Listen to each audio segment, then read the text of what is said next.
ፈጽሞ አልዋሽም ከሚል ሰው በላይ ውሸታም የለም። በሕይወታችን ውስጥ በሆነ ወቅት ላይ ራሳችንን ለመጠበቅ፣ አደጋን ለማስወገድ፣ ጥሩ መስሎ ለመታየት፣ የሆነን ጥቅም ለማግኘትና በሌሎች ምክንያቶች መዋሸታችን አይቀርም። ነገር ግን ሁሉም ውሸቶች እኩል አይደሉም። አንዳንዶች ውሸትን የማታለል ጥበብ እስኪሆን ድረስ አድርሰውት ይገኛሉ። ሌሎች ደግሞ ይህ ነው የሚባል ጥቅም ላይ ያገኙበት ይዋሻሉ። ይህ ስለ ኮከቦች የተለያዩ ጉዳዮችን የምናነሳሳበት የኢትዮ ዞዲያክ ዩቲዩብ ቻናላችን ነው። በዚህ ቪዲዮ ብዙም ከማይዋሻው ኮከብ ጀምረን ጭልጥ እስካለ ውሸታም ኮከብ ድረስ ኮከቦችን ከውሸታምነት አንጻር ደረጃ ልንሰጣቸው ነው። ከመጀመራችን በፊት ግን በዚህ ቪዲዮ መጨረሻ ላይ የማስቀምጥላችሁን መረጃ ሳትመለከቱ ምንም አይነት ፍረጃ ውስጥ እንዳትገቡ ለማሳሰብ እወዳለሁ። ከ12 ኮከቦች ታላላቅ ውሸታሞች እነማን እንደሆኑና ለምን እንደሚዋሹ ታውቃላችሁ?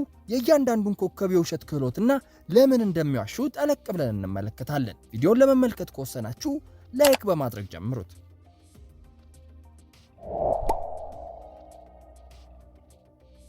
ኤሪሶች ብዙውን ጊዜ በጣም ቀጥተኛ የሆኑ ኮከቦች ናቸው። እንደውም የግልጸኝነታቸው ከልክ የማለፍ ሁኔታ ይኖረዋል። ስለ አንድ ነገር ሲጠይቁ እውነታውን እስኪረዱ ድረስ ነው። በዚያው ያህል እውነተኛ መልስንም ይፈልጋሉ። ኤሪሶች ለሚገጥሟቸው ማንኛውም ነገር በውሸት ወይም በማታለል ማለፍን ፈጽሞ አይሹም። ያንን ነገር በውሸት ከማለፍ ይልቅ ጠንክረው በመታገል ለማሸነፍ ይፈልጋሉ፣ አሊያም በፍትሃዊነት ሽንፈታቸውን ይቀበላሉ እንጂ እውነታን በጭራሽ አያጭበረብሩም ወይም አይሸፍኑም። በዚህም ከእውነት ጋር የቀረበ ማንነት ያላቸው ኤሪሶች ከየትኛውም ኮከብ በላይ ለውሸት ተጋላጮች ባለመሆናቸው 12ኛ ደረጃ ላይ የምናስቀምጣቸው ውሸትን በመናገር ዝቅተኛ ደረጃ ላይ የሚገኙ ኮከብ ናቸው።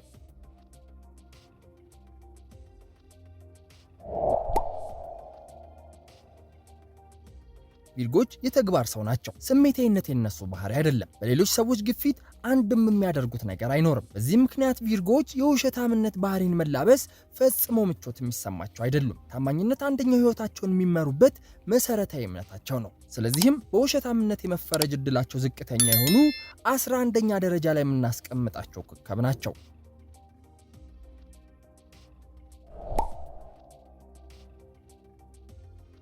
ካፕሪኮርኖች ለመኖር ግዴታ መዋሸት አይጠበቅባቸውም። ምክንያቱም ሰዎችን ሳይዋሹና ሳያታልሉ ከባድ ሁኔታዎችን ተጋፍጠው እንዴት ማለፍ እንዳለባቸው የሚያውቁ ብልህ ኮከብ ናቸው። እነሱ ስኬት ላይ ለመድረስ ፈጽሞ አቋራጭ መንገድን አይጠቀሙም። በትጋትና በታማኝነት ያምናሉ። ዋሽቶ ማስታረቅ የሚባል ሐሳብን አይቀበሉትም። በውሸት ከማጽናናት ይልቅ በእውነት ቢጎዱ ይመርጣሉ። በዚህ ባህሪያቸው ምክንያት ካፕሪኮርኖች በ10ኛነት የሚቀመጡ ከውሸታምነት የራቁ ኮከብ ናቸው።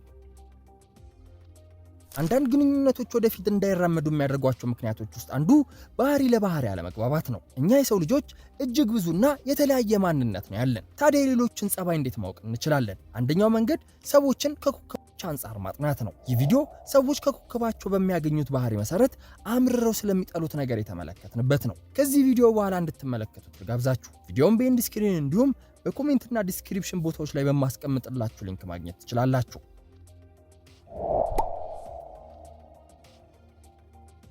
ታውረሶች ምንጊዜም የተረጋጋ ህይወትን በመመስረት ያምናሉ። እያንዳንዱ እንቅስቃሴያቸው ታዲያ ከዚህ እምነታቸው ጋር የተያያዘ ነው። በዚህም የተግባር ሰው ናቸው። ከሰዎች ጋር ባላቸው መስተጋብር እነርሱም በሌሎች መታመንን ከፍ አድርገው ይመለከቱታል። ስለዚህ የመዋሸት እድላቸው ከፍተኛ የሚባል አይደለም። ይሁን እንጂ ለገንዘብ ወይም ለሙያ ስራቸው ትርፍ የሚያስገኝ ከሆነ በአንዳንድ ሁኔታዎች ሰዎችን ሊዋሹና ሊያታለሉ ይችላሉ።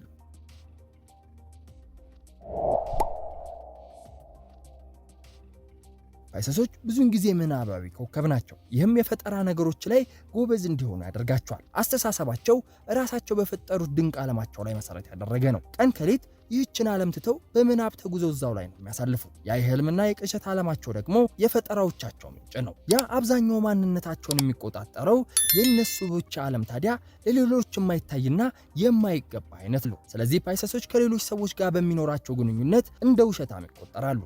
ፓይሰሶች ሆኖ ብለውና ሰዎችን የሚጎዳ ውሸትን አይዋሹም። በዚህም በኮከቦች የውሸታምነት ደረጃ 8ኛ ላይ ያስቀምጠናቸዋል።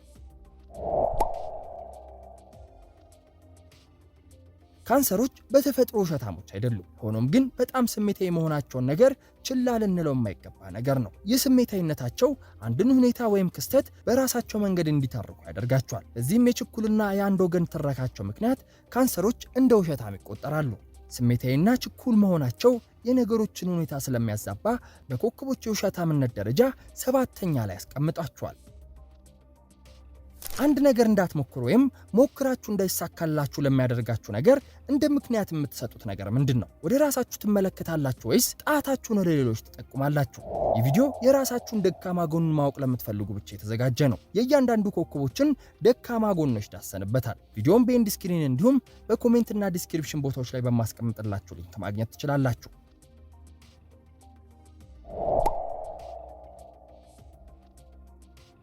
ስለ ሊዮ ካነሳን የማናልፈው አንድ ነገር ለመወደድና ትኩረት ለማግኘት ያላቸውን ከፍተኛ ፍላጎት ነው። ይህ ፍላጎታቸው ታዲያ የሚወዷቸውንና የሰዎችን ትኩረት ላለማጣት ሲሉ አንዳንድ ጊዜ ራሳቸውን የተሟሉ አድርገው ለማሳየት ነገሮችን እንዲያጋንኑ ወይም እንዲደብቁ ያደርጋቸዋል። ሊዮዎች ከዋሹ ዋነኛ ምክንያታቸው ይሄ ነው። እንደተገለሉ እንዲሰማቸው አይፈልጉም። በሰዎች ፍቅርና ትኩረት መከበብ ነው የምንጊዜ ህልማቸው። ስለዚህ ዋሽተውም ቢሆን ይህንን ህልማቸውን ባለማቋረጥውን ያደርጋሉ።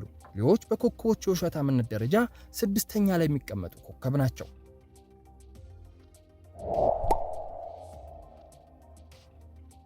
የተካረሩ ግጭቶችና ክርክሮችን ይሸሻሉ። በእንደዚህ አይነት ሁኔታዎች ላይ ራሳቸውን ነፃ ለማድረግና ሌሎችን ለማረጋጋት ሲሉ ሊዋሹ ይችላሉ። ማንንም ማስቆጣት አይፈልጉም። ሁሉንም ሰው የማስደሰት ኃላፊነት እንዳለባቸው ያምናሉ። ይህም ብዙውን ጊዜ ነጭ ውሸቶችን እንዲያወሩ ወይንም እውነታዎችን እንዲደብቁ ያስገድዳቸዋል። በዚህም እየተመለከትነው በምንገኘው በ5ኛነት ይገኛሉ።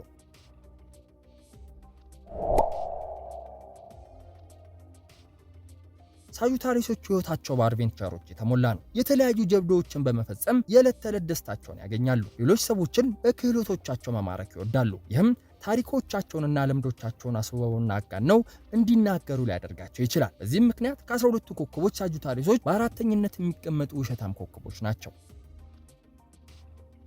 ይህ ኮከቦችን ያወዳደርንበት ብቸኛው ቪዲዮ አይደለም። ይህም አለ። ማወዳደሪያችን ደግሞ የቅናት ስሜት ነው። ከ12ቱ ኮከቦች ቅናታም ኮከብ ማን ይመስላችኋል? ፈጽሞ የቅናት ስሜት የሌለበት ኮከብ አለ ብላችሁ ታስባላችሁ? ለእነዚህ ጥያቄዎች ምላሽ የያዘውን ቪዲዮ በኢንድ ስክሪን እንዲሁም በኮሜንትና ዲስክሪፕሽን ቦታዎች ላይ በማስቀምጥላችሁ ሊንክ ማግኘት ትችላላችሁ።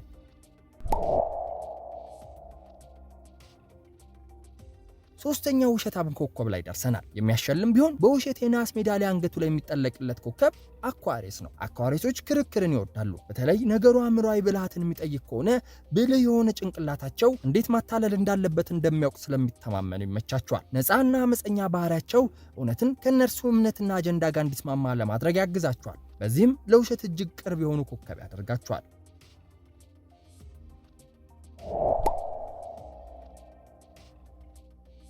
ጄሚኒዎችን ብናነሳ ፈጽሞ ሳንጠቅሳቸው ልናልፋቸው ማንችላቸው ባህሪያቶች አሏቸው። ሁለትዮሽና ተለዋዋጭነት። እነርሱ ማንነታቸውንም ሆነ ቃሎቻቸውን ከማንኛውም ሁኔታ ጋር እንዲስማሙ የማስተካከል ችሎታ አላቸው። ይህም ሐቀኝነት የጎደለውን ዝና ይሰጣቸዋል። ቁርጠኛ እንዳይሆኑም ምክንያት ነው። ሐሳባቸውን ብዙ ጊዜ ይለዋውጣሉ። ቃላቸውን ለማጠፍ ወይንም ከአንድ ሁኔታ ውስጥ ለመውጣት ሰበቦችን አያጡም። ስለዚህ ውሸት ጥሩ ስንቃቸው ነው። ጄሚኒዎች ከ12ቱ ኮከቦች በውሸታምነት በአንድ ኮከብ ብቻ ተበልጠው በሁለተኝነት የሚቀመጡ ኮከብ ናቸው።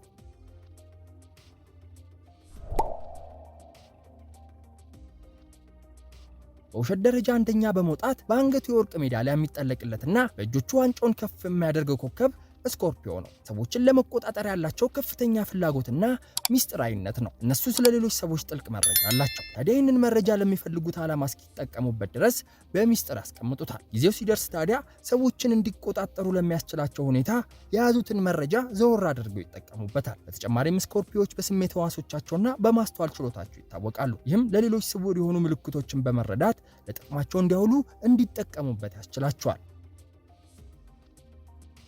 የዛሬው ቪዲዮአችን ተጠናቋል። ነገር ግን መረዳት ያለባችሁ ይህ ቪዲዮ ኮከቦችን የታማኝነት ጥያቄ ውስጥ የመክተትና የመፍረድ መብት እንደማይሰጣችሁ ነው። ምክንያቱም ኮከብ ቆጠራ ስለ አንድ ሰው ስብዕና ግንዛቤዎችን ለመስጠት እንደ አንደኛው አማራጭ እንጂ የሰውን ባህሪ የሚወስንና ለመፍረድ የሚያበቃ ብቸኛ ነገር አይደለም። የዛሬው ቪዲዮአችን ይህንን ይመስል ነበር።